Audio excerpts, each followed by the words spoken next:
Vous êtes pressé, vous n'avez pas envie de perdre du temps, vous voulez aller à l'essentiel, mais avoir toutes les clés pour comprendre la série entre les San Antonio Spurs et les Houston Rockets. Cette vidéo est faite pour vous, c'est parti pour tout comprendre sur la série en 3 minutes. Un seul mot-clé pour comprendre cette série, le choc des opposés. À ma gauche, la deuxième meilleure attaque de la NBA du côté des Rockets face à la meilleure défense de la ligue avec les Spurs. A contrario, la 7e attaque des Spurs face à la 18e défense des Rockets. Une équipe des Spurs qui va dominer les Rockets au rebond. Un choc des rythmes avec une équipe de Houston qui aime jouer vite, qui aime accélérer là où les Spurs aiment ralentir, aiment jouer placé mi-terrain. Une équipe des Rockets qui a une attaque structurée de manière complètement binaire avec un volume de tirs tentés à 3 points absolument colossal avec plus de 46%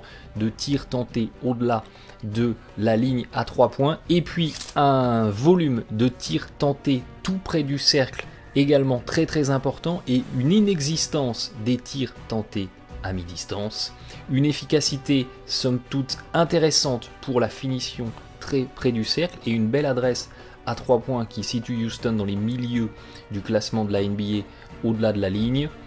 On a 64,6% de réussite pour les paniers tentés tout près du cercle, c'est la 3e meilleure adresse de la NBA côté Rockets, c'est la 15e meilleure adresse dans les tirs à 3 points. Opposé à la défense des Spurs, eh bien ça matche très mal parce que San Antonio défend très bien tous les tirs tentés près du cercle et relativement bien les tirs à 3 points. On a la 4e meilleure défense de la ligue pour les paniers tentés tout près du cercle et on a la 15e meilleure défense NBA pour la contestation des tirs à 3 points. Inversement, côté Spurs, on a une attaque beaucoup plus homogène, beaucoup mieux répartie avec notamment un volume de tirs à mi-distance beaucoup plus important, le premier volume de la NBA et également la meilleure adresse de la ligue pour ce qui est des paniers à 3 points. Info importante concernant les Spurs, il n'y a aucun endroit du terrain où ils ne sont pas dans le top 10 de la NBA en pourcentage de réussite. Opposé à la défense des Rockets,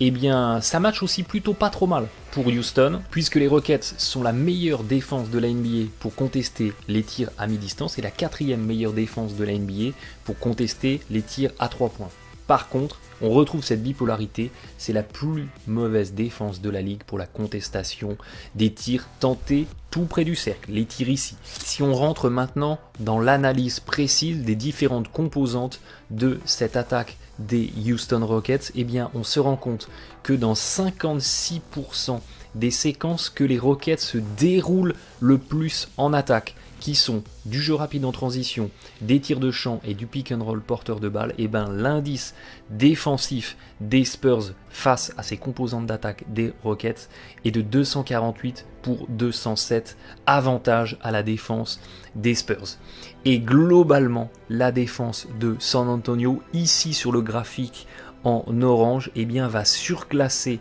l'attaque des Rockets présentée en bleu dans quasiment toutes les composantes de l'attaque, sauf le pick and roll. Inversement, dans les 51% de séquences d'attaque que San Antonio va dérouler le plus souvent, eh bien l'avantage de l'attaque de San Antonio est très supérieur à l'avantage défensif des Rockets avec un indice 224 contre un indice 186. Ici, on a toujours l'attaque des Spurs présentée en bleu face à la défense des Rockets présentée en orange et voyez que d'une manière générale, on a une attaque des Spurs qui est très souvent au-dessus des qualités de défense de Houston. Impossible de ne pas évoquer cette série sans parler du choc des bancs. On a des deux côtés deux équipes qui ont des joueurs qui apportent en sortie de banc avec un rendement des deux côtés qui classe les deux équipes dans le top 4 des équipes NBA, donc match nul pour ce qui est de l'apport des remplaçants. Et puis enfin, si on s'intéresse à la capacité des deux équipes à négocier les fins de match serrées, donc des fins de match où dans les 3 dernières minutes, il y a plus ou moins 3 points d'écart, eh bien on se rend compte que cette équipe des Houston Rockets fait beaucoup moins bien que les Spurs dans les fins de match serrés et voit son rendement offensif passer en moyenne à 1,12 points par possession à 1 point par possession. Donc une nouvelle fois dans les conditions de fin de match serré, avantage Spurs qui, grâce à un collectif plus riche, grâce à des solutions plus variées en attaque, arrivent à surclasser en général leurs adversaires directs. Au final, je vous le disais, on a vraiment un choc des opposés, du jeu rapide, bipolarisé, relativement extérieur côté Rockets face à un jeu plus placé, plus polyvalent, plus varié en attaque et plutôt basé sur les intérieurs côté Spurs. Ça va être un choc passionnant, mais l'analyse des stats avancées donne très clairement un avantage aux Spurs. L'attaque des Rockets est très bien matchée par la défense des Spurs et inversement, l'attaque des Spurs très polyvalente semble surclasser dans bien des compartiments la défense des Rockets qui est correcte mais qui va montrer ses limites. Envie d'en savoir plus et d'aller plus loin sur l'analyse de cette série? Eh bien il y a une vidéo de plus de 40 minutes qui rentre dans tous les détails,